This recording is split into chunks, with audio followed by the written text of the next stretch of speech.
Y echando mano de lo dicho anteriormente, vamos a, por la gracia del Señor, avanzar, si Él lo permite, un poco más respecto del versículo que estuvimos estudiando en Éxodo 17, versículo 16.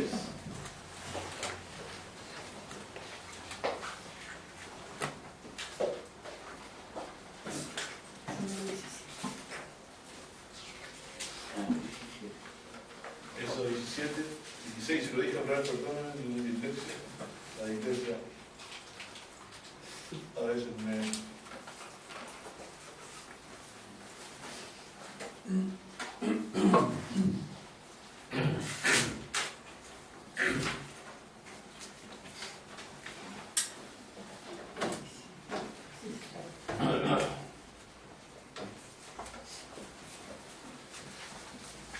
¿Por qué Rubén no pudo ser primogénito de... no lo escogió Dios por primogénito, ¿cierto?, del patriarca? Rubén.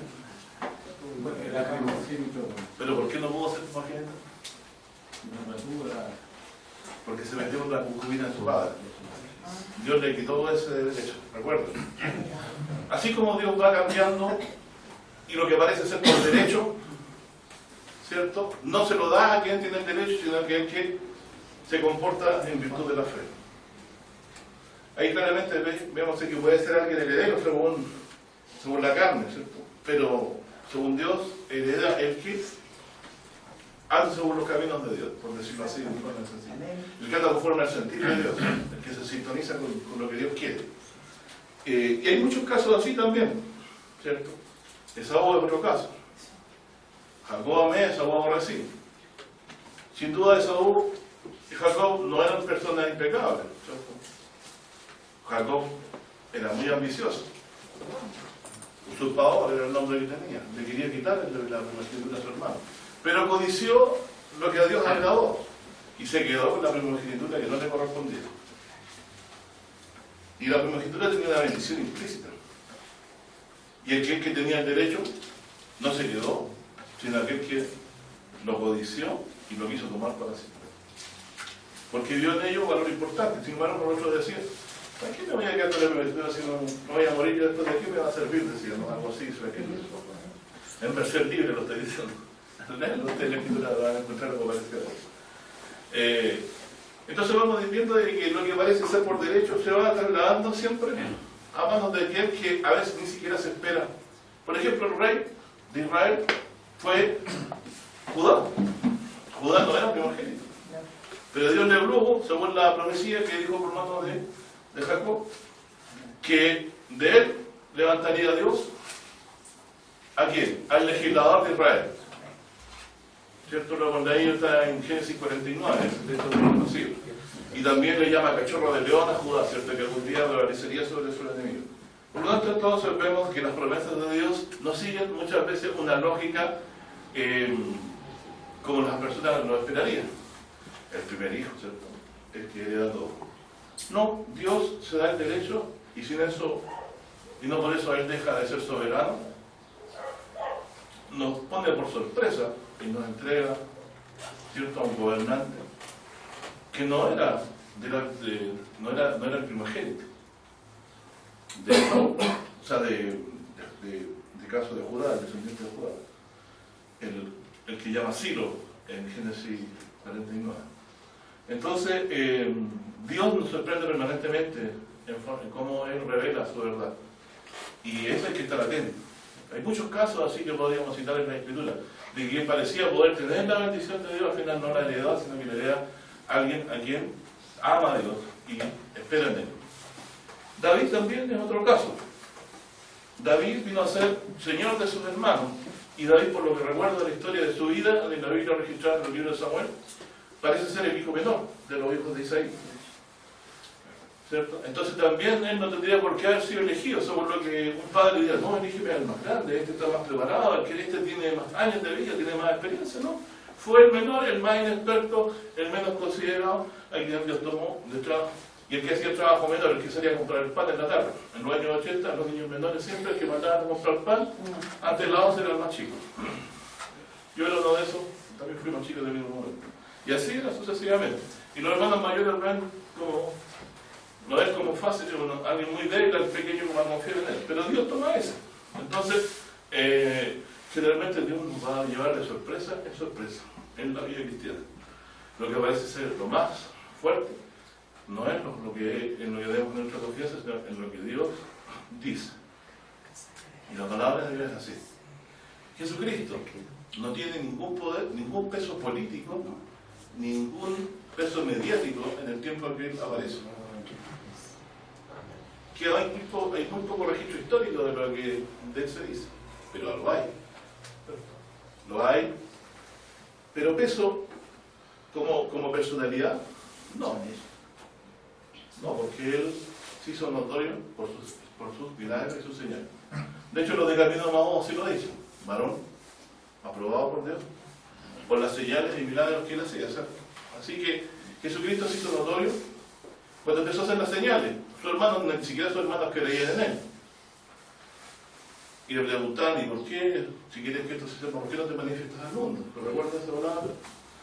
Bueno, Jesucristo sabía que había un momento, según lo que Él entendía, la voluntad de Dios, que Él tenía que actuar, y empezó a actuar en el momento preciso que dice el Evangelio de San Marcos, empezó a decir: el reino de los cielos se acercaba a Dios, arrepentidos y creer el Evangelio. De ahí en adelante el mundo cambió, según lo que yo entiendo.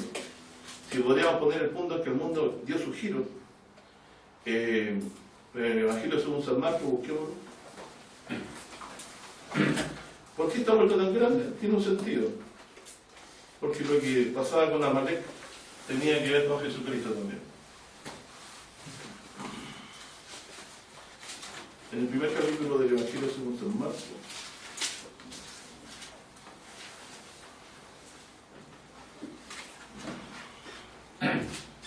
y este texto me conmueve hasta el corazón, hasta el alma, cada vez que lo leo. Quizás no dice mucho, pero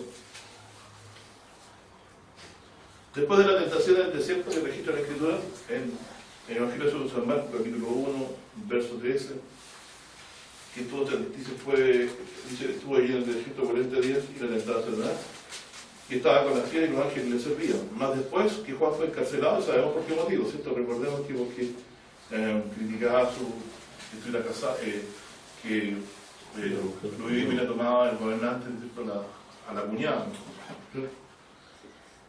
Fue encarcelado. Jesús vino, dice, a Galilea predicando el Evangelio del reino de Dios. Vino a Galilea predicando el Evangelio del reino de Dios. Esta idea del reino de Dios, ¿cierto?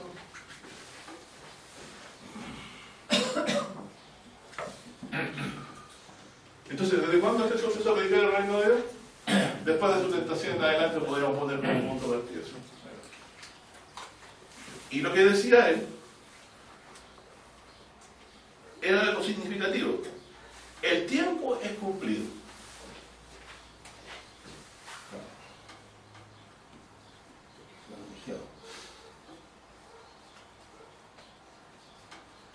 ¿Qué tiempo se habrá cumplido? El tiempo es cumplido. Y el reino de Dios está cerca. Arrepentidos y creer al Evangelio.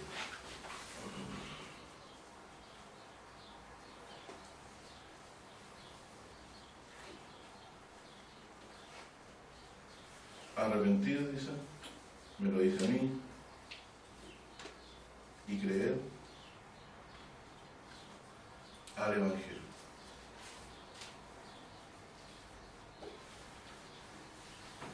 ¿De qué tiempo está hablando y cumplimiento de qué? Jesús decía que se acercaba el cumplimiento de la venida del reino de los cielos. Que se estaban cumpliendo estos tiempos, o que el tiempo se había cumplido. Que el reino de los cielos está cerca. Cerca significa muy próximo, no tan lejano como antes, ¿cierto? El tiempo de aquello se ha cumplido. Y lo que tiene relación con este reino de Dios es que, al parecer, el creer al Evangelio tiene relación con eso. con la cercanía de este reino. Debo creer el Evangelio a causa de que el reino de los cielos se acercaba. Lo significativo de esto es que el reino de los dioses, el reino de los cielos, que dice aquí, dice, no dice reino de los cielos, sino que dice reino de Dios. ¿No le llama la atención?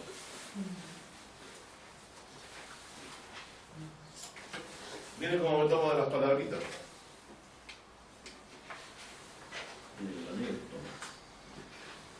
Reino de Dios. Pero cuando decimos reino de los cielos, los chinos también creen que hay un reinado de los cielos en su credo idolátrico, no sé qué tienen. Por gracia de Dios, nosotros no estamos en la cuestión de ellos nomás, pero a veces casi lo mismo, porque tenemos una cultura cristiana, pero no creen, el común de la gente no cree en estas cosas. Solo que a pensar se ha dejado llevar por los ritmos de la religión. Comer un pancito, ir con una Biblia bajo el brazo, pero estas cosas no están en el corazón. O sea, lo que yo debería creer según Jesús, que Dios viene a gobernar la tierra. Y eso hace diferente todo, porque habla de arrepentirse. Sin duda Dios es un mejor gobernante que cualquiera de los gobernantes que hemos conocido hasta ahora, porque ve el corazón. De hecho, cuando eligió a quién, a David, le dijo al mismo Samuel, profeta de Dios, que tenía la misma forma de juzgar a nosotros. Dice, no mires la apariencia, ¿cierto? Porque Jehová lo que mira dice el corazón. Jesucristo también en su manifestación a las iglesias les dice, yo tengo los ojos de llama de fuego, como se presenta en el capítulo 1, porque yo puedo, dice, ver y escudriñar hasta los riñones, es decir, lo más profundo de nuestro corazón. También decíase de Jesús de que no necesitaba que nadie le diera testimonio de alguien. Uno cuando quiere saber si alguien es confiable, pide testimonio de él, oye, ¿y tú eres esta persona? ¿Cómo es? Y toma otro testimonio de acá. Pero Jesús no necesitaba que nadie le diera testimonio. Dice, yo conozco mis ovejas. Y el Padre que se las había dado, con mayor razón. Bueno, el punto es que a lo que voy es que dice el reino de Dios. Y eso para mí es significativo. Y Jesús fue el que se le ocurrió hablar de esto. No es que resultó que al final, como en algunas películas como La última tentación de Jesucristo, Jesús venía con un mensaje de guerra y después lo cambió de vuelta como que no sabía lo que estaba haciendo. O algunos dicen que habría sido favorable a los celotes, pero después se fue con un camino más suave, etc. El punto es que no. Jesucristo habla de que Dios venía a gobernar la tierra, que se habían acercado esos días. Por eso ese texto lo destaco. ¿Y por qué Amalek? ¿Se recuerdan lo que leímos en el 17:6? Se puso el reino. ¿Sí lo doy? ¿Lo leímos? Sí, porque es que ya debería estar en la retina y pienso yo, puedo estar equivocado. Pero para el que no lo leyeron, lo vamos a leer de nuevo. Se opuso. ¿Usted lo tiene ahí? Sí. Claro. Se opuso. Esta idea del reino de Dios la vamos a llevar al Éxodo y vamos a ver que también ahí está implícita la idea de que hay un reino de Dios. Pero lo más singular ahí es que en ese texto está diciendo que ese reino va a ser manifestado a través de una nación. Y no por esto soy un sionista que quiero defender todo lo que haga Israel, para nada. Yo hablo de Israel que cree las promesas de Dios. El que sigue las pisadas de Abraham. El que es justificado por la fe en Cristo Jesús. ¿Usted lo lee?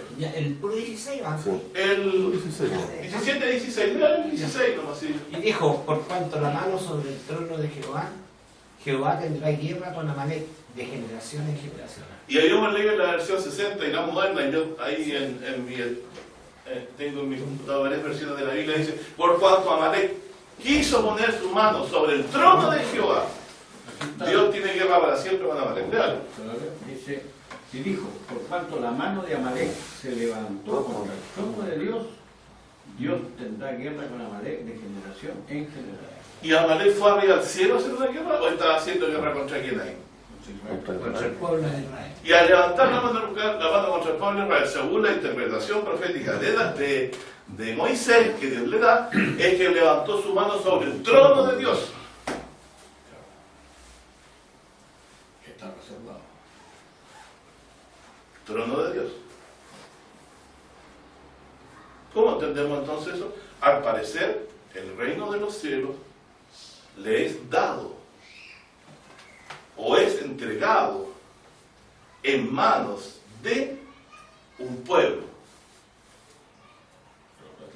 a través de un gobernante.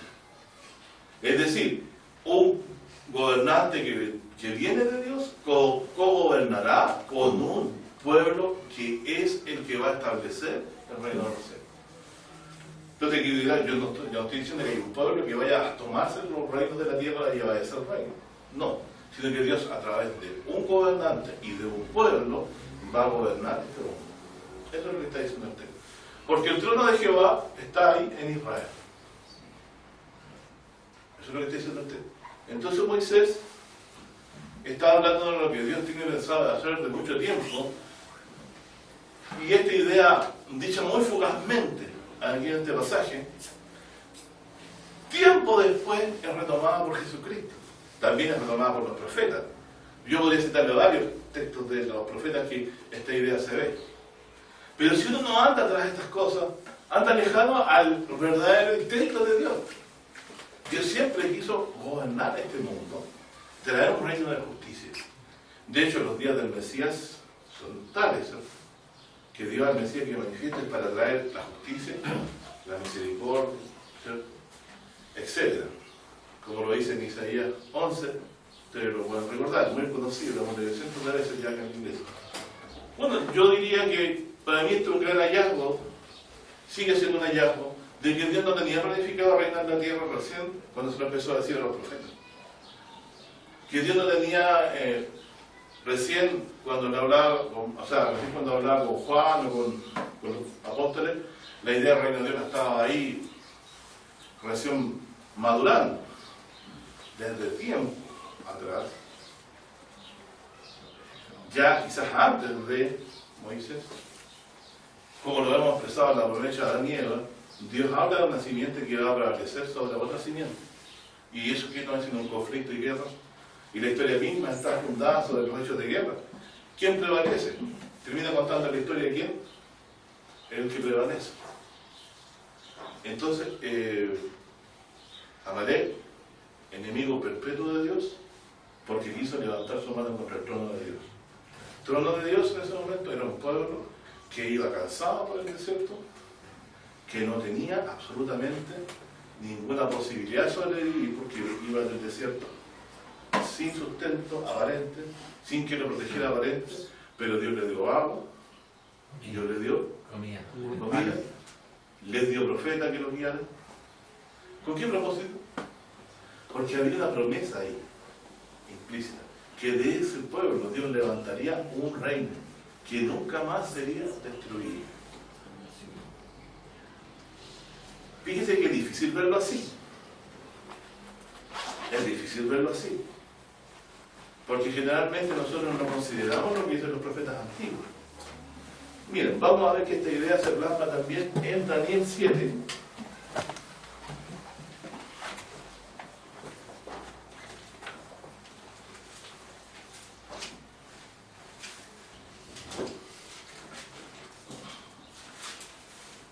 Daniel 7 es muy fácil de entender para los que nos sacamos la mentalidad humana y decimos aquí, vamos a aprender. ¿Qué nos dice? Daniel expresa la visión y después la explica. Pero tenemos que seguir la explicación, ¿no? Así que no tenemos ninguna gloria en esto.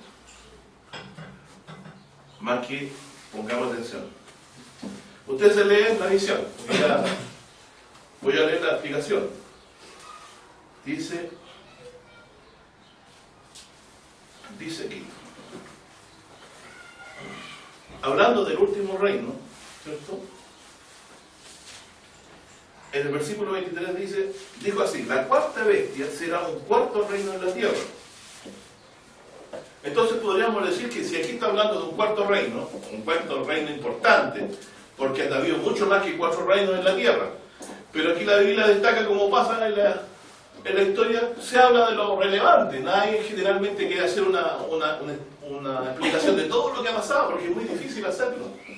De hecho, la misma Biblia, fíjense ustedes, estudiando yo de día y de noche la genealogía, que son sin término, no tienen ninguna utilidad, lo único que aprendí fue esto hermoso que aprendí: que Dios empieza por una rama y se va por una rama y nos cuenta la historia de una familia, y la otra la va dejando de lado, no se remite a ella, porque el propósito de la genealogía es llegar a un pueblo que tiene una promesa que se empieza a ser más clara en los días de Abraham, y de Abraham viene después David, a quien Dios prometió darle un descendiente que nunca más, que no faltaría un descendiente, y finalmente termina, según lo que la revelación del Evangelio, es Jesucristo.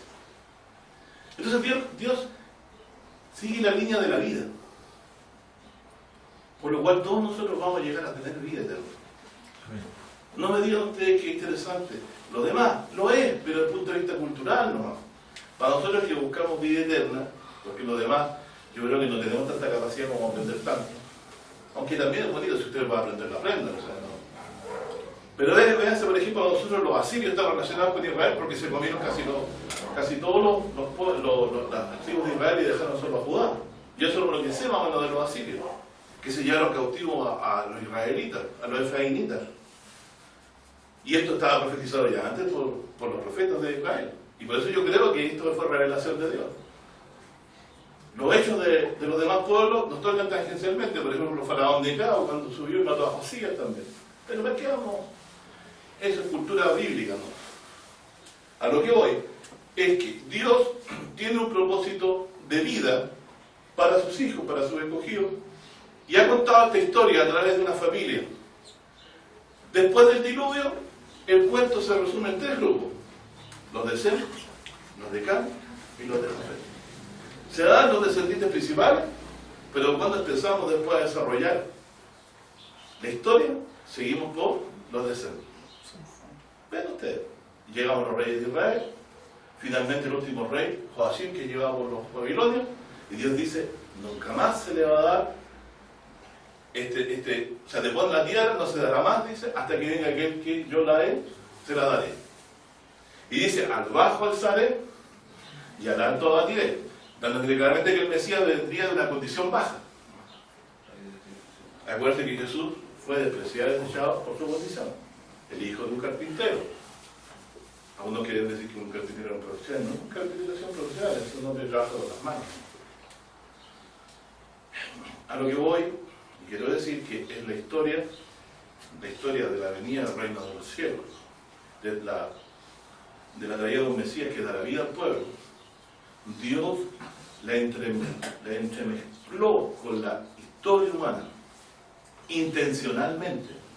Fíjense, si dice que el trono de Jehová está en Israel y que se levantó Amalek contra eso, uno puede decir: no, pues si Israel y Dios es Dios, Dios está en los cielos y los cielos lo pueden contener, y me voy por el lado de la razón y digo: ¿por qué Dios se siente mal? ¿Por qué Amalek hace eso? Es porque Dios tiene un plan con Israel, pero un plan para la vida de nosotros, no porque ser israelita signifique ser mejor. Mire que un israelita necesita tanto de Jesucristo para el perdón de sus pecados como cualquier gentil. Pero lo que tenemos que reconocer es que Dios escogió una familia de la cual nos cuenta la historia. Los 12 patriarcas, que eran vecinos o eran hermanos. Eran hermanos. Y Abraham se cuenta la historia de él, de su familia, de sus descendientes, ¿cierto? Eso es lo que sigue la Biblia. Entonces esto sirve para orientar un poco a las personas que toman la Biblia por primera vez. La Biblia tiene un mensaje que no todos lo pueden descifrar, ni los príncipes del siglo del Cristo, cuando Jesucristo sabía lo que iba a pasar.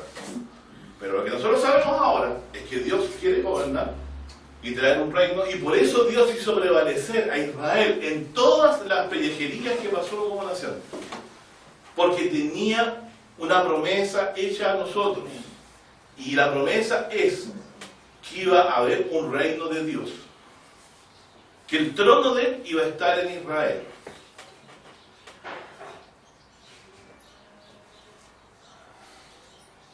Miren qué interesante. Y tenemos aquí, por ejemplo, en Daniel 7, que el cuarto reino, que sería un cuarto reino que va a gobernar toda la tierra, y va a ser más grande que todos los reinos, se entiende que los anteriores. Estoy leyendo en el 7, 23, estoy comentando más bien que leyendo. Es un reino grande, que es más grande que todos los otros, los que vivieron antes. A toda la tierra devorará, hollará y despedazará. Dice, y los 10 cuernos significan que de aquel reino se levantarán 10 reyes. Acuérdense que también el ungido tiene un cuerno, un poder. Cuando dice se levanta el cuerno de ellos, porque el poder de ellos se hace manifiesto o grande. Dice, los 10 cuernos significan que de aquel reino se levantarán 10 reyes y tras ellos se levantará otro, el cual será mayor que los primeros. A los reyes de Río Bará, lo sabemos lo mismo, pero este que se levanta contra todos, dice, hablará palabras contra el Altísimo, y a los santos del Altísimo quebrantará, ojo, este último cuerno que crece más que los otros, se levanta contra el Altísimo, contra Dios. A los santos del Altísimo quebrantará, y pensará en mudar los tiempos y la ley, y entregados serán en sus manos hasta tiempos y el medio de un tiempo. El tiempo es cumplido. ¿Cuándo se empezará a cumplir este tiempo? Es decir, que el cuarto reino va a gobernar ¿por cuánto tiempo? Entonces, ¿hay tiempo implícito en la venida del reino de los cielos? Sí lo hay. De una manera que a lo mejor nosotros no sabemos calcular. Pero hay un tiempo. O sea, Dios le pone, echa a correr su reloj cuando aparece este reino y empieza la countdown, cuenta regresiva, ¿cierto?, de la historia del mundo. Y estamos viviendo, y no por ser alarmista, yo no ando en la noche, en 2 segundos menos para el mundo, no ando en esa. Yo sé que Dios nos mete el problema y nos saca de los problemas. Nosotros, si somos buenos espectadores y no nos asustamos, vamos a prevalecer por la fe. Porque hasta los cielos se pueden acomodar, dice la Biblia. Y la tierra se puede acomodar. Pero si somos espectadores en fe, sobrellevamos esto que le pasó a Jeremías. Jeremías fue un espectador. ¿Han leído la lamentación de Jeremías? Que el Señor lo conservó solamente para mirar todo el tremendo desbarajuste que ocurrió con Israel cuando lo tomaron los caldeos, los babilonios. Vio todo lo que les pasó, la hambre que sufrieron, y él dice que Dios lo reservó para ver todo eso, y fue algo terrible, pero lo sobrellevó. Nosotros también, buenos espectadores. Entonces, tiempo y medio tiempo es un periodo de tiempo contado por Dios, que ya veremos de qué se tratará, que le pone tiempo al último gobierno de este mundo, que fue un gran imperio que existió, del cual han quedado vestigios en toda Europa, ¿cierto? Antes de España, hasta en Inglaterra llegaron. Mis conocimientos de historia no son muy grandes, pero sé que llegaron hasta Inglaterra, sé que llegaron hasta ¿cómo se llama? Y de hecho, nosotros por eso escribimos parecido todo un poco, ¿cierto? Tenemos las mismas letras que tenemos nosotros con las que están compuestas nuestras palabras, hechas un puré en Francia, pero son las mismas letras. Es más, pero los rusos es más difícil, porque la puesto en RAE, ¿cierto? Pero si nos vamos, por ejemplo, ya de Asia hacia atrás, todos escriben con palitos cruzados y ya es más complicado, parecido al idioma de los fenicios. Si nos vamos hacia China, más complejo, y otra escritura. Parecía que de Israel hacia un lado y de Israel hacia otro lado, o del Bósforo para acá, si que es el Israel, tenemos distintos tipos de escritura por los reinos que prevalecieron. De hecho, me parece que los babilonios fueron los predecesores, ¿cierto?, del arameo, los fenicios también, y de ahí se cuajó la forma de escritura de los hebreos. Pero es cultura, no sirve eso. Lo importante aquí que estamos descubriendo algo interesante. Dios tiene empeñado un tiempo que le queda al último reino de la tierra. Así que, 2 puntos principales. Hay un tiempo de inicio y de término. No sabemos cuál, fijado para el último reino. Por lo tanto, Jesús, si tomamos las palabras de Marcos, tendríamos que decir, Jesús entonces, de ese tiempo que los profetas dijeron antes, tiene que haberlo tenido presente cuando dijo, el reino de los cielos se ha acercado. Porque la Escritura nos obliga, la palabra de Dios, una de las cosas complicadas para nosotros que no puede ser, que es la carne. Entonces aquí dice, todavía no llego a lo que quiero en realidad,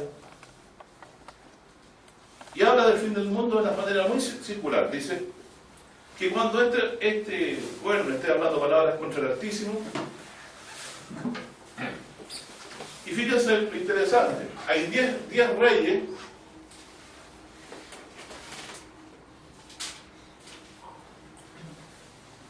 ¿cierto? Y de arriba 3, ¿cierto? ¿Cuántos nos quedan? Dice, los 10 pueblos significan que de aquel reino se levantan 10, ¿cierto? Y tras ellos se levantará otro, el cual será mayor que los primeros, y a 3 reyes derribará. Miren, tenemos 10 reyes, Daniel 7:23. Sí, no hay. 23. 10 cuernos, ¿cierto? Aparece uno, 24 ahora. aparece un rey ahí, ¿cierto? Un rey más grande que todos los otros, ¿cierto?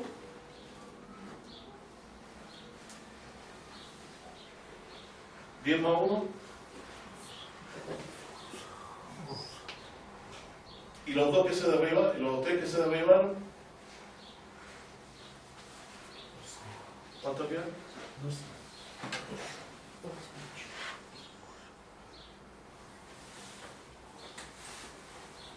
Permítanme ir a Apocalipsis.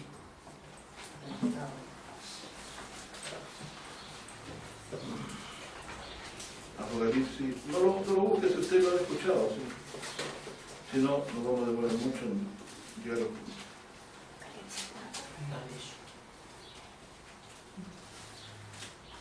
Apocalipsis 17:11, se lo otro para que lo buscan en la casa. Bueno. Dice, y la bestia que es, la bestia que era y no es también del 8º, y es de los 7 reyes anteriores, y va a perdición. Tomarán, dice, esto tiene un consejo, darán su autoridad a la bestia, y ellos pelearán contra el Cordero, y el Cordero los vencerá. Es decir, estos reyes se unen para pelear contra el Cristo. Entonces eso pone más urgencia a lo que estamos viendo que Jesús dijo, el reino de Dios está cerca. ¿Sabían ustedes que los tiempos medio tiempo entonces los estamos viviendo?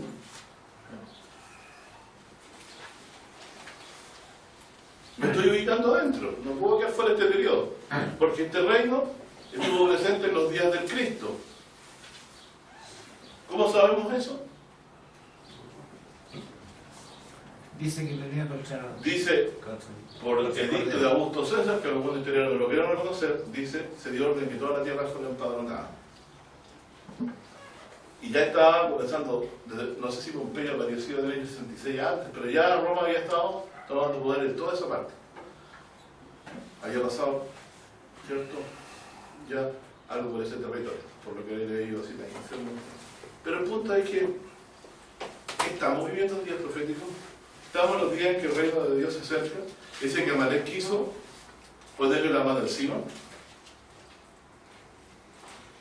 Sin duda, tiempo y medio tiempo son el tiempo en que el último reino dure en la tierra, ¿cierto? ¿Y cuándo toma su poder? Cuando 10 reyes le dan la autoridad. Fíjense que aquí, ¿cierto? De la sucesión de reyes tengo un octavo, que la Biblia dice que es un octavo rey, que es la bestia. Este octavo rey es la bestia. El que habla palabras contra el Altísimo en Daniel, ¿dónde estamos leyendo? Bestia, o si quieren también anticristo. Oye, no porque yo lo diga, usted búsquelo en la Escritura, no. ¿Por qué habla palabras contra el Altísimo?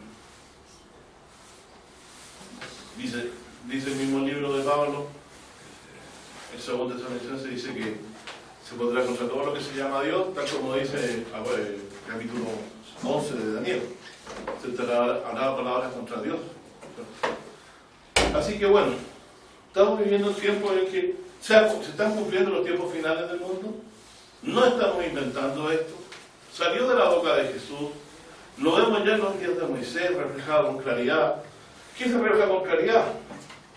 De la descendencia de Sem vendría el reino que gobernaría el mundo. ¿Se recuerdan que antes del diluvio habían hijos de Dios e hijos de los hombres? Y vieron los hijos de Dios y las hijas de las mujeres, la hija de los hombres eran hermosas y tomaron mujeres para sí. Es decir, siempre hubo un grupo, ¿no?, que Dios los llamó sus hijos. Obviamente sabemos que uno llega ahora a ser conocido hijo de Dios porque cree que Jesús es el Hijo de Dios. Lo dice San Pablo. ¿Quién es el que cree? ¿Quién cree que Jesús es el Cristo? Dice, es nacido de Dios. Lo dice en 1 Juan capítulo 5, Romanos 3. Entonces aquí existe un reino que se va a manifestar en un tiempo específico. Esa idea de reino lo tiene Dios de los días de los profetas muy antiguos, como Moisés. Jesús en los días que apareció dijo que ese tiempo se estaba cumpliendo, ¿cierto? Que el mundo debía arrepentirse porque ese reino se había acercado. El periodo, lo que falta para la manifestación del reino de Dios es tiempo y medio tiempo. El tiempo es cumplido. ¿Cuándo se va a cumplir totalmente? Cuando pasen tiempos y medio tiempo.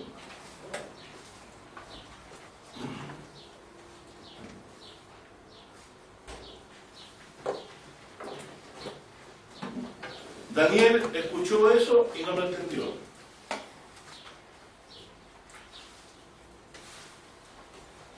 Pero después lo voy a decir porque yo no vamos a hablar mucho. Quiero llegar a lo del pueblo. Dice, verso 25, hablará palabras contra el Altísimo, y a los santos del Altísimo quebrantará, y pensará en mudar los tiempos y la ley, y entregado será en su mano hasta tiempos y la mitad de un tiempo. Pero una vez que ocurra, acaba este periodo de tiempo que no sabemos cuánto es, solamente se dice en forma enigmática, tiempo y medio tiempo, dice, el juez se sentará, quitarále su señorío, y ojo, para que sea destruido y arruinado hasta el extremo, y que el reino y el señorío y la majestad de los reinos debajo de todo el cielo se ha dado al pueblo de los santos del Altísimo. ¿A quién han dado los reinos de la tierra, de toda la tierra? Al pueblo de los santos del Altísimo. Dios ha exaltado de su pueblo a un ungido, a David. Y de David dijo, no faltará varón que se siente sobre tu trono. Entonces, ¿quién es el verdadero rey del pueblo que Dios escogió? Es un descendiente de la casa de David, de baja condición, lo levantó Dios. Al bajo del Saré. Ahí está diciendo claramente que iba a venir este rey, no de una línea de reyes, sino que iba a ser alguien de baja condición. Tu rey viene a ti humilde, dice. ¿Cierto? Montado, dice tú, en un pollino hijo de asno. ¿Ven entonces, mi hermano, que en el fondo el reino nos ha sido dado a nosotros por causa de Jesucristo? O sea, usted es el rey con Cristo. Cristo se sentará a la diestra de Dios y usted se sentará con él a su diestra. ¿Por qué dice aquí? Para que el reino y el señorío y la majestad de los reinos de debajo del cielo sea dado al pueblo de los santos del Altísimo, cuyo reino es reino eterno. Aquí me quedo de espalda. ¿Por qué? Cuyo reino es reino eterno, y todos los señoríos servirán y obedecerán. Es decir, todas las naciones de la tierra servirán a este reino. ¿Nos estamos equivocando con lo que leemos? No. Hay un reino que Dios levantará de este pueblo, de este mundo. Pero tendrá un gobernante que gobernará junto con ellos. Entonces la idea de que el trono de Jehová está en Israel es una idea equivocada. No, mi hermano. Está en la profecía. Jesús, el Cristo, sabía que estaba corriendo el tiempo y medio tiempo. Sabía que este reino ya se había levantado. De hecho, aunque parezca ¿cómo se llama? Una redundancia, el libro de Hechos, cuando oraron por su temor, cuando los apóstoles fueron encarcelados, Pedro y Juan, oraron para para poder hablar la palabra sin temor, porque dice, se juntaron en esta ciudad contra tu santo y contra Herodes y Poncio Pilato y las naciones. ¿Por qué? Porque se amotinaron contra Jehová y contra su ungido. Entonces ellos veían que en sus días Dios había manifestado al ungido, que se estaban cumpliendo las palabras que decía Isaías, que decía David, yo he puesto mi rey sobre Sion. Dios había traído a Jesucristo a la tierra para ser nuestro Redentor, morir por nuestros pecados y también para ponerlo por rey de todos los reinos de la tierra. Entonces la idea es esa. De la historia de esta familia, de los semitas, Dios levantó una promesa que la partió haciendo en Adán, cuando dijo, la simiente herirá en la cabeza a la serpiente. Después empezó a tomar cuerpo cuando se manifestó a través de un descendiente. Dios no socorrió a los ángeles, dice Hebreo. ¿Socorrió a quién? A la descendencia de Abraham socorrió. ¿Me acuerdas? Por lo tanto, Dios, de la descendencia de Abraham, cuando él dijo, en tu simiente serán benditas todas las familias de la tierra, ¿cierto? Encontramos entonces que Dios en Israel manifiesta al Mesías, que sería por el redentor del mundo, pero paralelamente empieza a correr el tiempo final del mundo, porque el último reino de la tierra tiene que ser deshecho por este gobernante para que establezca el reino de los cielos. El reino de los cielos entonces tiene una característica muy interesante, se manifiesta de esta forma, ¿cierto? Sin que nadie supiera de dónde podría aparecer el Mesías, porque no siguió Dios cánones convencionales, sino que levantó a alguien lleno de su espíritu, de la descendencia de David, para que no fuera rey para siempre. Juan dice que este es aquella vida eterna que está con el Padre, que se nos ha aparecido. Que es lo que llegamos a creer, este tipo de Jesús, que creemos de que Él estaba en la vida, y la vida era la luz de los hombres. Pero la idea de que Él sea gobernante de toda la tierra, que es el mensaje que predicamos, arrepentido y creer el Evangelio, porque el tiempo es cumplido. El reino de Dios se ha acercado. Terminando entonces ya la idea, lo que vengo diciendo, los reinos de toda la tierra van a ser dados a quién?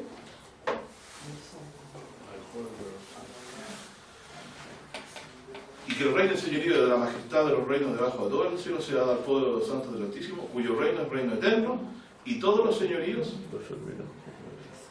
o todos los reinos, podemos decir, le servirán y obedecerán. Anteriormente, si tomamos esta palabra, miren lo que dicen de este gobernante. Daniel 7, verso 13 y verso 14. Miraba yo en la visión de la noche, hay que leer toda la visión anterior, y aquí las nubes del cielo, como un hijo de hombre, que venía y llegó hasta el anciano de grande edad, e hicieronle llegar delante de él, y fuele dado señorío, y gloria y reino, y todos los pueblos y naciones y lenguas le sirvieron, y su señorío, relacionémonos con el verso anterior, ¿cómo era el reino de los santos del Altísimo? También eterno, o sea, no va a tener fin. Entonces dice,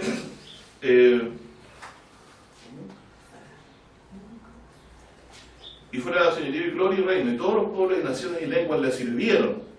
Su señorío eterno, que no será transitorio, y su reino, que no se corromperá. ¿Qué les parece? Y ahora, permítanme. Isaías 9. Aquí leímos entonces Daniel 7. 13, 14. Y el versículo 16 y 26. Y después leemos el muy conocido, y ahí toma otro sabor. Isaías 6 al, Isaías 9 del 6 al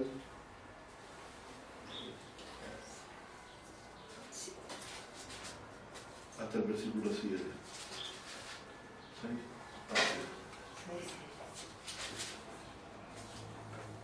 Terminando dice: porque un niño nos es nacido, hijo nos es dado, el principado sobre su hombro, llamará su nombre, admirable, consejero, Dios fuerte, Padre eterno, príncipe de paz. Silo significa el pacificador, Génesis 49. No será quitado el cetro de Judá hasta que venga Silo. Y a él se congregarán las gentes. ¿Qué ha hecho Jesús? Congregó a las gentes. Id y predicar el Evangelio a toda nación, tribu y pueblo. El que creyere y fuera bautizado será salvo. El que no creyere será condenado. Nos ha congregado a todos nosotros en torno a él a través de la predicación de sus apóstoles. El Evangelio que usted ha recibido. Si en el fondo estamos nosotros agachando la cabeza delante de un rey que va a gobernar. Y de todos los que hemos visto hasta ahora, de los opresores que hemos visto hasta ahora, ninguno merecería que agacháramos la cabeza, pero delante de Cristo, que tomó nuestra condición, que se humilló a tomar nuestros pecados, a pagarlos cuando todos lo dejaron solo, y yo también lo habría dejado solo seguramente, si hubiera estado ahí. Este sí es digno de que nosotros nos postremos. ¿Por qué? Porque derramó su vida hasta la muerte y muerte de Dios. Entonces, sus sacerdotes nos convenía también ser santos, inocentes, etc. Aquí vamos a seguir, ¿cierto? Ya saben de qué estoy hablando. Entonces aquí dice, miren, Daniel e Isaías no vivieron en el mismo tiempo, según me parece, pero fueron a beber del mismo río. ¿Entienden lo que quiero decir?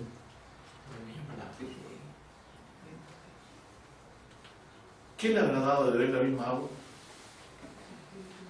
¿No habrá sido Jesucristo? Que él, antes que Abraham. Porque miren, que no puede ser tanta concordancia. Si leímos en Daniel, ¿cierto? Dice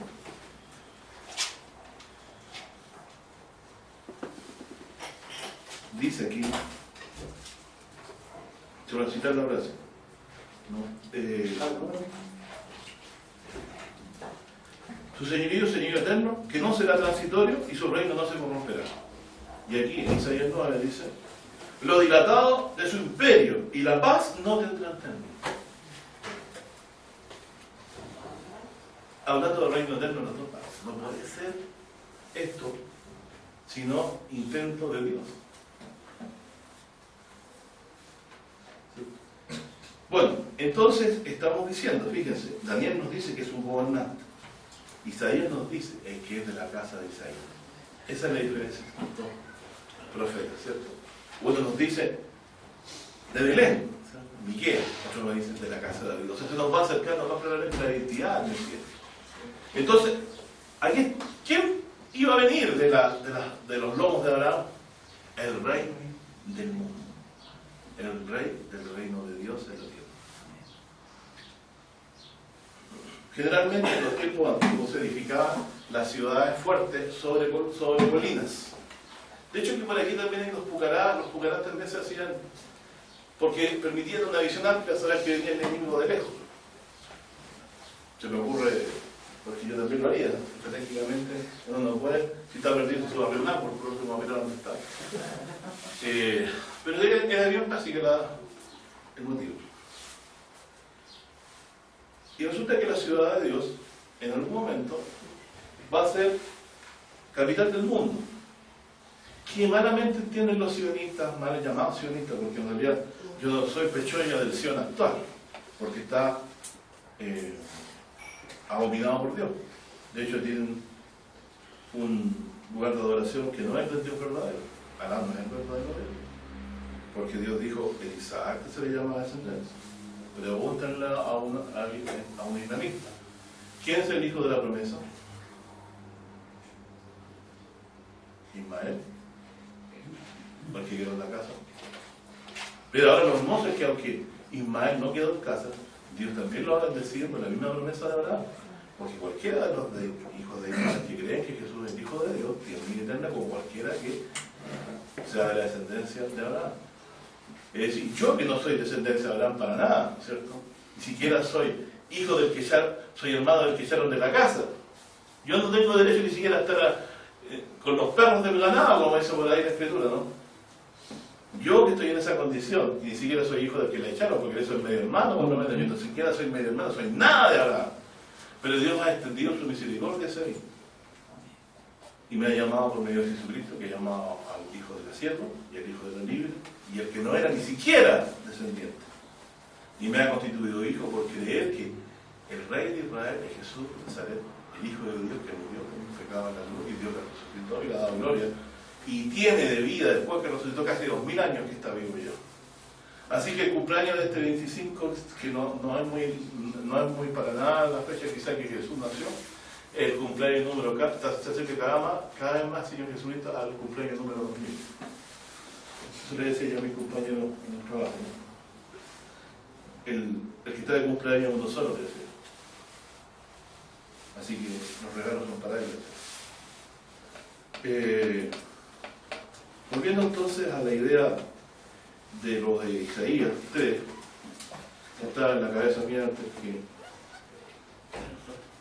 2. Ya. Sí, seguramente siempre entre estos dos estoy en la duda. Claro. Exactamente como nos dice nuestro hermano.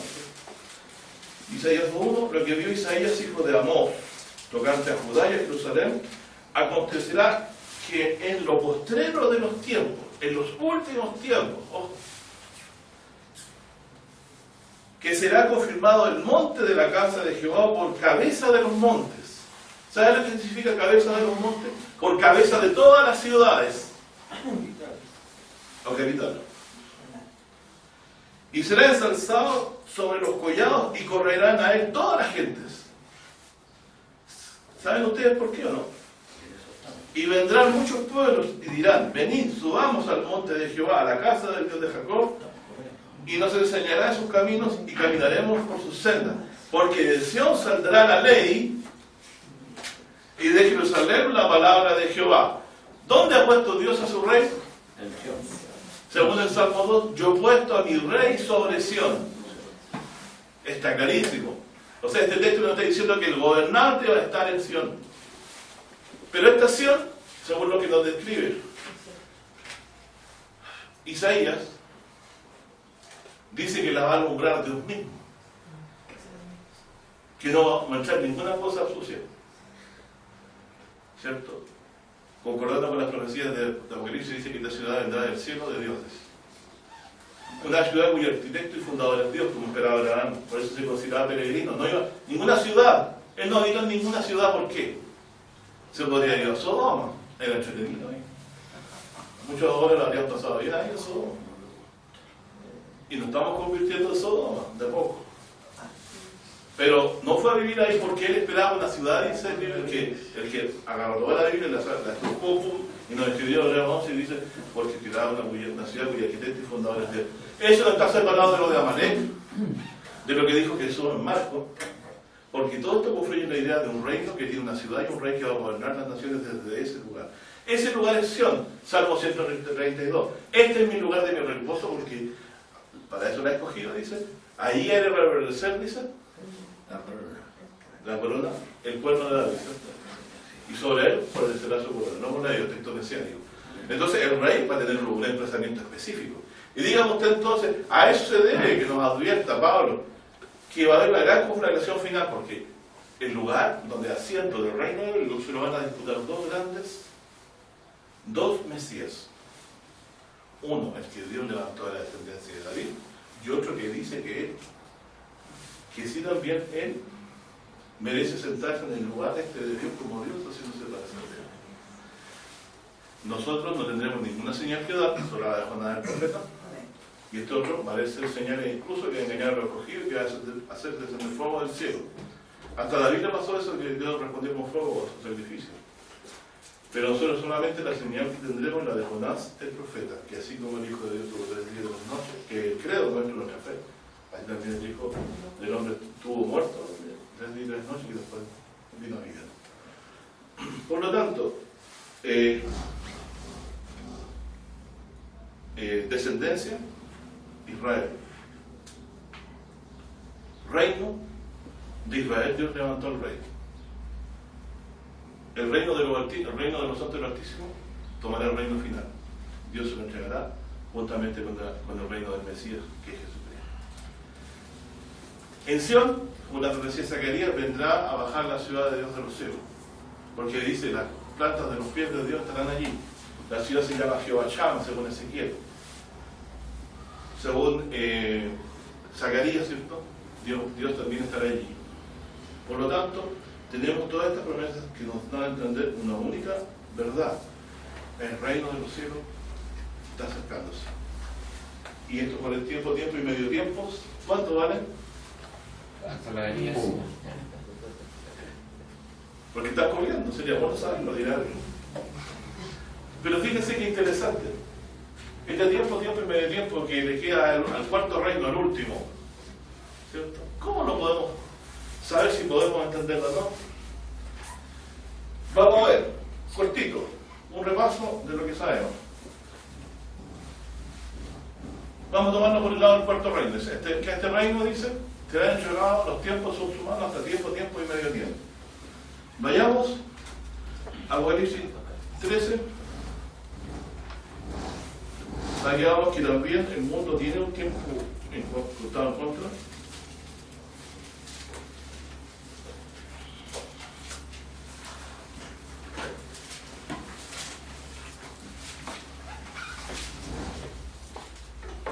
Tal cual como lo estábamos leyendo en Daniel 7, que hablaba un pueblo con palabras contra el Altísimo y que el tiempo entregado a su mano, y lo que dice aquí.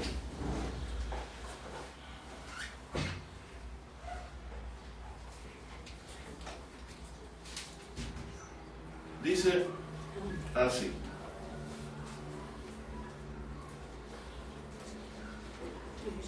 Del cuadro. Hablaron al dragón que había dado potestad a la bestia.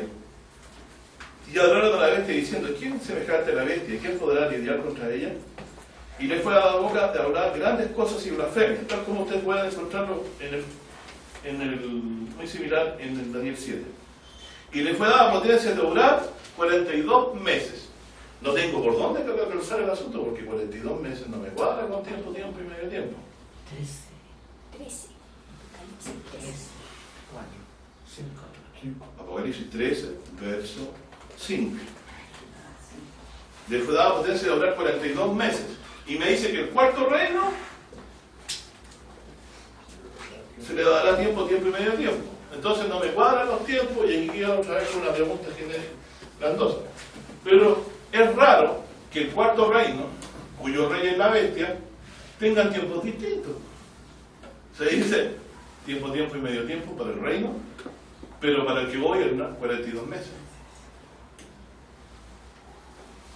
Ya, y ahora nos vamos de tour bíblico a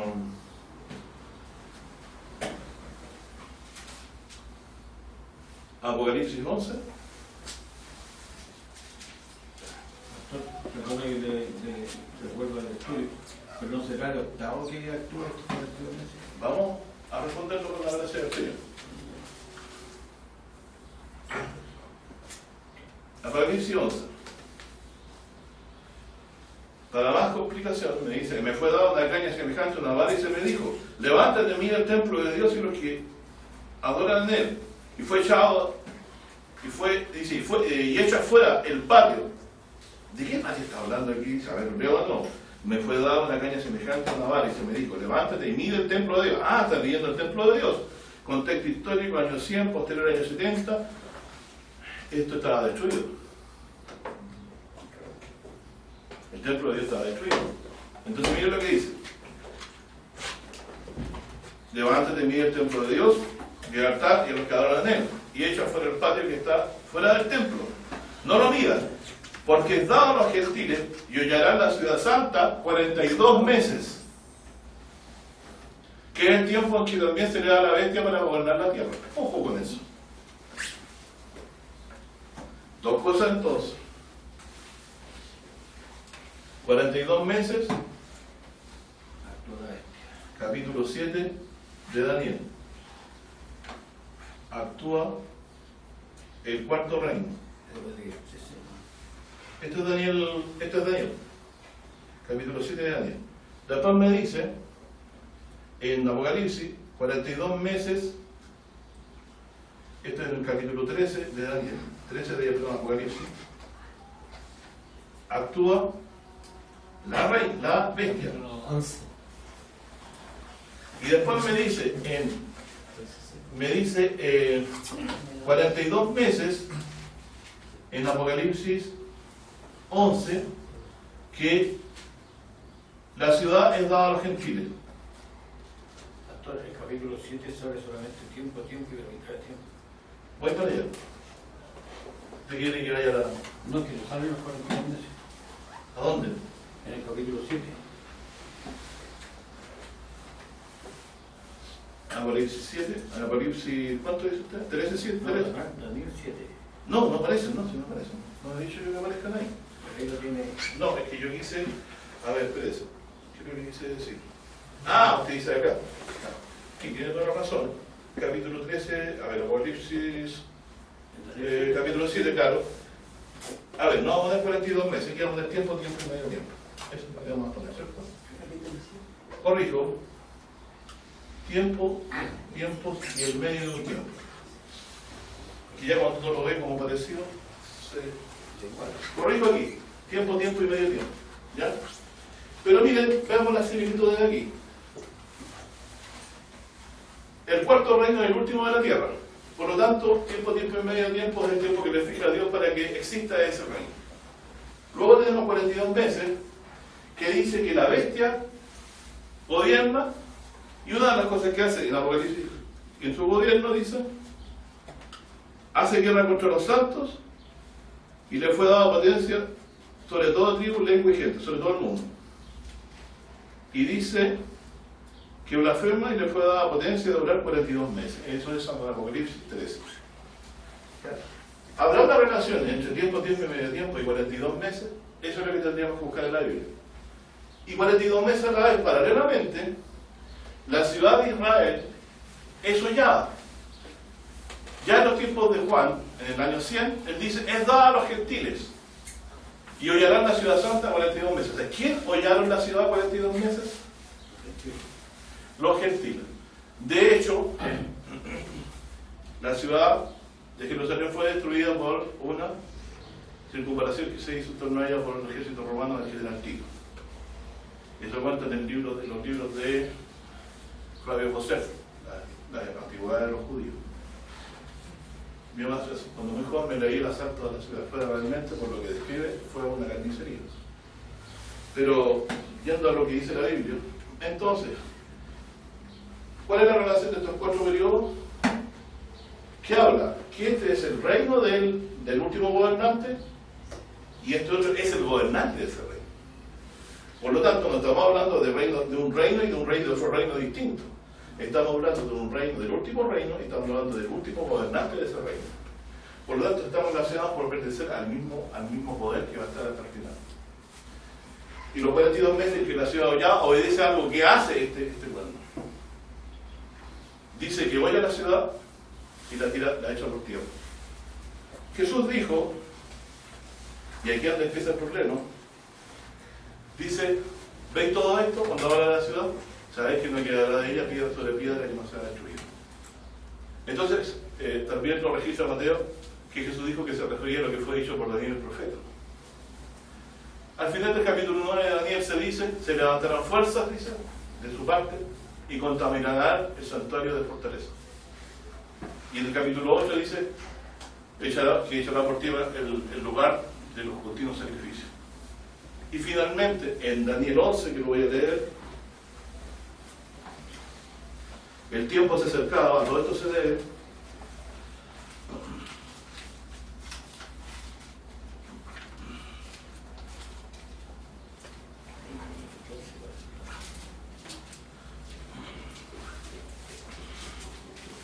Daniel 11, versículo 1.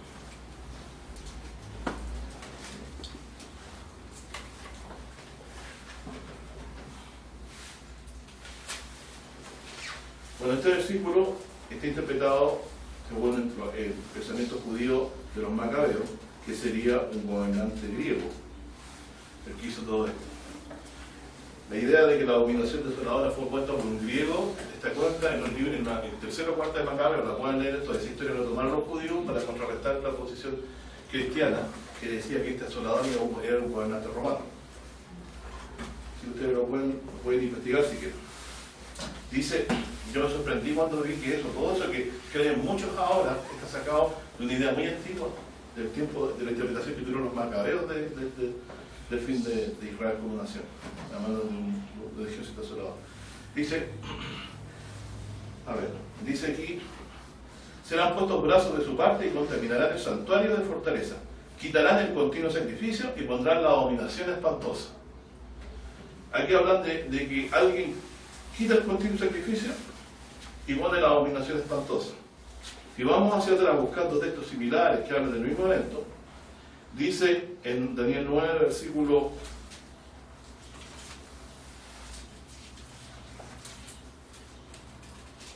26, dice, después de las 72 semanas se quitará la vida, dice, al Mesías, en nuestra versión, que según los judíos sería un sumo sacerdote, Onías, ¿cierto? Según la interpretación de los macabeos. Y no por sí, dice, y el pueblo de un príncipe que ha de venir destruirá la ciudad y el santuario, con inundaciones, es decir, con invasión. Inundación es invasión. Será el fin de ella y hasta el fin de la guerra se tratará de un asolamiento. Es decir, va a quedar en un asolamiento permanente. Entonces, yo hago la pregunta, la asolación que vemos hoy, ¿quién la inició? ¿Y de cuándo quedó así? Según Jesucristo, fue lo que fue dicho por Daniel profeta. Es decir, lo que los macabeos interpretaron, incluso los que pensaron que Barcochea sería el Mesías, también pecaron, no interpretaron bien la profecía, ¿cierto? Entonces aquí en Daniel nos está diciendo que hay un ejército de un príncipe que viene y asola el santuario, que pone el brazo de su parte para que sea contaminado el santuario de fortaleza. Y en Mateo 24,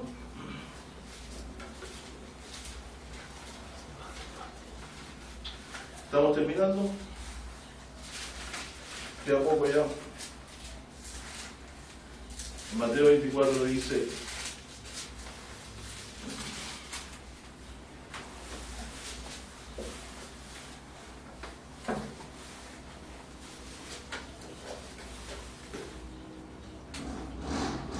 ya, este texto siempre que yo lo leía no lo entendía cuando estaba recién partiendo de la historia de la Biblia, pero aquí vamos a encontrar en su sentido con otro evangelio más sumado a este.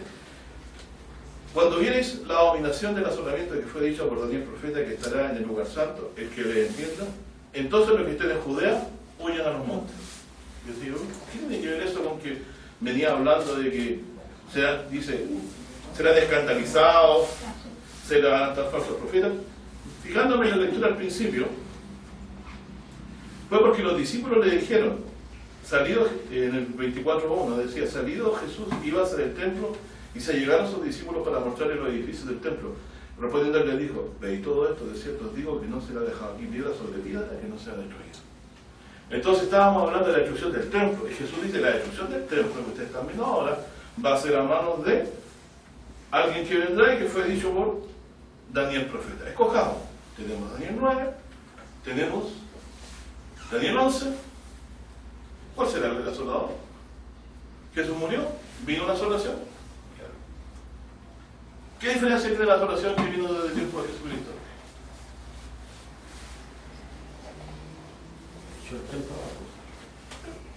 ¿La Biblia dice los dos?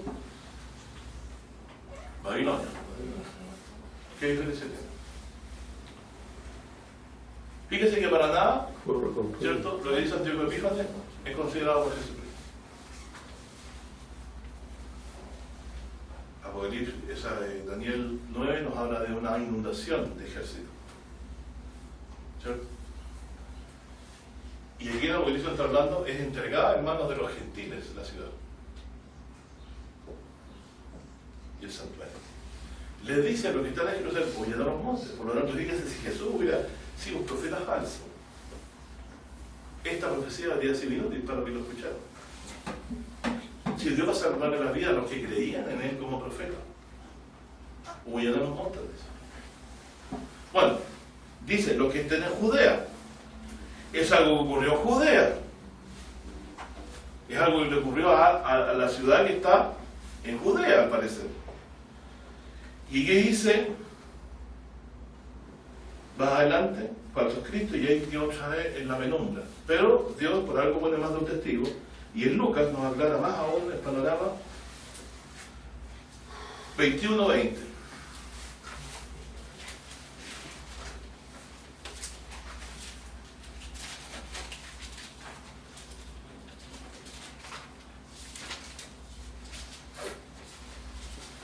Y aquí se viene la explicación final a todo lo que estamos leyendo, me parece. Dice, cuando viereis a Jerusalén cercada de ejército, fantástico es lo que dijo Daniel profeta. Dice, Daniel 9, se lo leí, con inundación será el fin de ella. Es decir, con una invasión de un ejército. Cuando dice Jerusalén cercada de ejército, sabed entonces que su destrucción ha llegado. ¿La destrucción de qué? De Jerusalén. Esto calza con lo que fue dicho en Mateo, que se registró en Mateo. Veis todo esto, no quedará piedra sobre piedra que no sea destruida. Perfecto, sigo entendiendo. Entonces los que estuvieron en Judea, tal como dice antes, los que estén en Judea huyeron a los montes. Ahora estoy entendiendo, ¿por qué los de Judea? Porque va a ser destruida la ciudad más importante de Israel, Jerusalén, por un ejército que la va a invadir. Entonces, los que estuvieron en Judea huyeron a los montes, y los que en medio de ella váyanse, y los que estén en los campos no entren en ella. Me acuerdo de Apocalipsis 11. Ella fuera el patio y no lo mida, porque es dado a los gentiles. Ahora entiendo. Dios está entregando en manos de los gentiles a su ciudad. ¿Cierto? Ya. Dice aquí, váyanse los que estén en los campos, no entren en ella, porque estos son días de venganza, para que se cumplan todas las cosas que están escritas. Porque Dios destruyó y entregó a Israel en manos de los romanos. Sabemos el pecado final específico de Israel, por cual Dios lo entregó, tenían miles de pecados. Pero ¿cuál es el pecado imperdonable? Mataron a su profeta. Jerusalén, Jerusalén, que mata a los profetas, que no solo ella dice. Y Jesús dice que van a ser juzgados por toda la sangre que había sido derramada, de la sangre de Abel hasta la de Zacarías. Conozcan ustedes las palabras del Señor. Y aquí dice, los que tienen bella váyanse y no entren en ella, porque estos son días de venganza. Es decir, Jesús decía, lo que fue dicho por Daniel profeta, para Lucas, que dice, son días de venganza. ¿De venganza de qué? De que mataron a sus profetas. Son días de venganza, dice, para que se cumplan todas las cosas que están escritas. Lo que fue dicho por Daniel profeta. Mas hay de las preñadas, lo mismo que dice lo de Mateo, de aquellos días, porque habrá apuro grande en esta tierra e ira en este pueblo. O sea, es un juicio específico hacia Israel, por manos de este último ejército que se levanta, por manos de este último imperio que se levanta. Y caerán a filo de espada y serán llevados cautivos a todas las naciones. Y Jerusalén será hollada de las gentes, o de los romanos, si usted quiere, hasta que el tiempo de las gentes sea cumplido. Es decir, Jerusalén va a estar asolada y en manos de otro pueblo hasta que el tiempo de los gentiles se acabe. ¿Saben lo que significa el tiempo de los gentiles? Hasta que el tiempo de las naciones tenga su término. Hasta que no haya más reino de las naciones. Y eso solamente ocurrirá cuando regrese Jesucristo. Jerusalén será hollada de las gentes hasta que el tiempo de la gente se cumpla. Anotemos esto. Hasta que el tiempo de las gentes se cumpla. ¿Cuándo se cumple el tiempo de la gente? Cuando Dios levanta al gobernante que viene en las nubes del cielo. ¿Sabes? Por lo tanto, dándole sentido a la lectura, finalmente encontramos en Apocalipsis, el último versículo de Apocalipsis,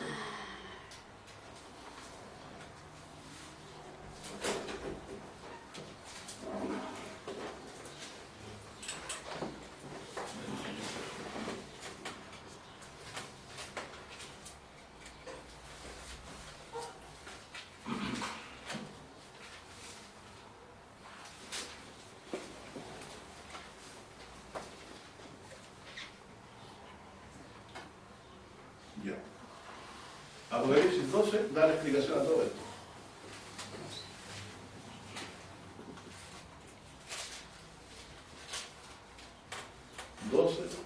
Versículo. Bueno, como el pueblo de Dios va a estar siempre perseguido durante este último reino, como dice que vas a hablar palabras contra el Altísimo, los santos del Altísimo que levantará, les hará mudar los tiempos de ley. Y también dice que serán entregados toda tribu, lengua y pueblo en Apocalipsis, en manos de este último gobernante. ¿Qué le va a pasar al pueblo de Dios en ese tiempo? ¿Cierto? Que se levante este gobernante, dice aquí.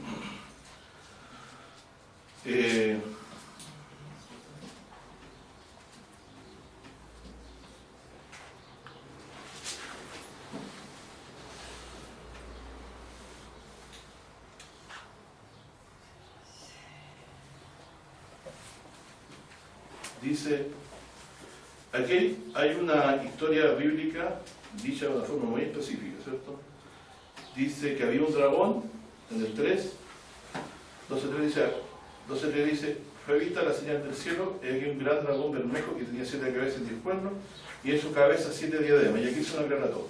Su cola arrastraba la tercera parte de la estrella del cielo, y la echó por tierra, y el dragón se paró delante de la mujer que estaba para parir, a fin de devorar a su hijo cuando hubiere parido. O sea, hay un dragón que quería devorar al hijo de esta mujer. Ella parió un hijo varón, el cual habría de regir todas las gentes con vara de hierro. Entendemos que este es el Mesías que esperábamos nosotros y que es Cristo Jesús. ¿Por qué? Porque está anunciado por los profetas y va a regir todas las naciones con un reino eterno, dice. Y dice, y fue arrebatado para Dios y su trono. Y miren el verso 6. Justo cuando fue arrebatado para Dios y su trono, Salmo 110, siéntate a mi diestra para que ponga todo enemigo por estrado de tus pies. Miren lo que pasa, y aquí está la explicación. Verso 6. Apocalipsis 12, 6. Dice, y la mujer huyó al desierto, donde tiene lugar aparejado de Dios, para que allí la mantengan por 1260 días. 1260 días mantenida en él. Y esto después que el Hijo fue arrebatado para Dios y su trono. Increíble. Jesucristo sentado a la diestra de Dios. Yo podría entender que nosotros estamos viviendo esos 1260 días. Luego dice, más adelante, en el versículo 13 y 14, cuando vio el dragón que él había sido arrojado a la tierra, persiguió a la mujer que había parido al hijo varón. Ojo, es decir, que aquí está diciendo claramente que la mujer es perseguida por haber parido al ungido. ¿Cierto? No está diciendo que por otro motivo. Y le fueron dadas a la mujer 2 alas de grande águila, para que de la presencia de la serpiente volase al desierto a su lugar, donde es mantenida por tiempos y la vida. No aflojen aquí, hermano. Este es el último versículo. No aflojen. Este es el último versículo. Miren.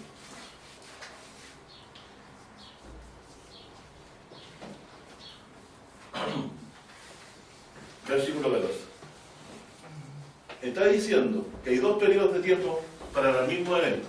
La mujer está en el desierto 1260 días y la mujer está en el desierto 42 meses. Es perseguida por haber parido al hijo varón, al ungido. La descendencia de ella son los que guardan el mandamiento de Dios y tienen la fe de Jesús, los leyes de la Escritura.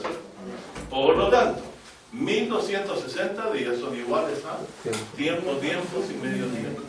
Es el mismo periodo de tiempo en que el pueblo de Dios, después de haber sido llevado a Jesús a la diestra del Padre, es perseguido. 1260 días es el periodo que pone término al mundo. 1260 días, 42 meses, el periodo que es perseguido el cristianismo por causa de profesar la fe de Jesús, de que Jesús es el Mesías y el Salvador del mundo. ¿Podemos saber cuánto es? ¿Podemos saber el día del regreso de Jesucristo? Por eso Daniel dijo, oí y no entendí. Y se le dijo, anda Daniel, estas cosas están selladas hasta el tiempo del cumplimiento. Pero ¿qué podemos decir? Que aunque no sabemos el día del regreso de Jesús, sí hay un tiempo que está corriendo real. Y hay señales, como por ejemplo, ¿cómo puedo saber yo que estoy en los días proféticos de los 1260 días, o tiempo y medio tiempo, o 42 meses? de que el santuario fue hollado, pues. ¿Por qué? Porque todavía gobiernan las naciones. Eso significa que las naciones tienen reino. Pero en el reinado del Mesías, Jerusalén y Sion van a ser cabecera de los montes. Y Jesús va a habitar ahí, porque Dios lo pone por rey en Sion de todo el mundo, y todas las naciones de la tierra van a ir a escuchar la ley allá. ¿Se acuerda? Dice Apocalipsis que Jesús nos pastoreará, nos llevará fuente de vida agua, Dios nos va a gobernar por medio de Jesucristo. Vivieron y reinaron con Cristo 1000 años. ¿Para qué vamos a citar tanta escritura? Solamente quiero decir yo dos cosas de todo lo que hemos hablado. No nos imaginamos un Apocalipsis. La revelación profética habla de un Apocalipsis que irrevocablemente vendrá. La gente por Apocalipsis entiende fin del mundo, que no debería ser así, significa revelación. Pero yo, para entenderme con ellos, lo hablo en su lenguaje. Este periodo de fin del mundo se caracteriza por un llamado de Dios a creer a Jesús como Mesías, para recibirlo como Rey y Salvador, que murió por sus pecados y resucitó. Dios lo conserva a su diestra para traerlo a gobernar las naciones en el día postrero sobre todas las naciones, y en el día postrero Él destruirá a todos los gobernantes de la tierra que se alíen contra el ungido de Dios, que son la bestia y las 10 naciones que le van a apoyar. Dios traerá un reino de justicia porque sí, lo ha prometido desde los días de los antiguos patriarcas. No nos imaginamos una expectativa en el cielo de una idea de una corazonada. Israel prevaleció porque Dios quiso que estas verdades se contaran en el mundo. Era un pueblo que no podía prevalecer, insignificante, pero prevaleció hasta contar esta historia del mundo. Y después Dios los deshizo. Y por misericordia les fue concedido volver de nuevo al territorio conforme a la promesa que Dios dijo, que si se arrepintieran de sus pecados, Dios los traería de nuevo a la tierra. Pero el santuario no está edificado, el Mesías no regresaba, ¿no? Y ellos mismos han desechado, como dice la profecía, al que Dios escogió. La piedra que desecharon los edificadores fue puesta a cabeza de mundo. Entonces, mis hermanos, tener siempre presente, no divaguen nuestra alma. Esta vida no es la que esperamos. Dios trae un reino mejor para nosotros, de la mano de Cristo. Dios se ha empeñado en esto. Cuando lo vemos, ¿cierto? Israel pecó duramente en lo de los dos becerros, estando Moisés recibiendo la ley en hebreo. Cuando bajó, quiso Dios destruirlo, intercedió Moisés. Y Moisés le dijo, acuérdate, no es que Dios no se acordara, pero intercedió Moisés, acuérdate de lo que prometiste a Abraham y a los patriarcas. ¿Qué le prometió? En su simiente sería bendita todas las familias de Dios. ¿Quién es esa simiente? El Rey de Israel, Jesucristo. De los días que pude yo abrir los ojitos a ver estas cosas en la Escritura, viendo grande el Evangelio cada vez, doy gracias a Dios porque nos ha visitado con esta verdad del Evangelio. Dice,